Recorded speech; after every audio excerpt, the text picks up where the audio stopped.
মাঝে মাঝে লোডশেডিং হোক, আকাশে জ্বলুক শুধু ঈশ্বরের 7 কোটি চোখ, বাকি সব আলকাতরা মাখুক। আমরা নিমগ্ন হয়ে নিজস্ব চশমায় আর দেখি না কিছুই।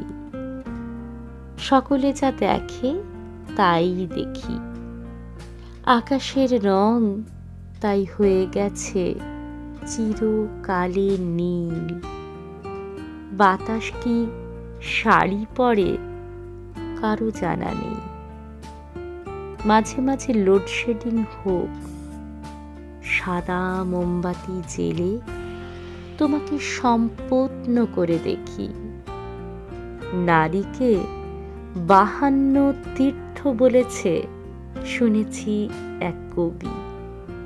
আমি তার গর্ভগৃহ, সরু সিঁড়ি, সোনার আসন, চন্দন বাটিতে থাকে কতটা চন্দন, দেখে গুনে গুনে মেপে দেখে তবেই পাতাবো মৌরি ফুল।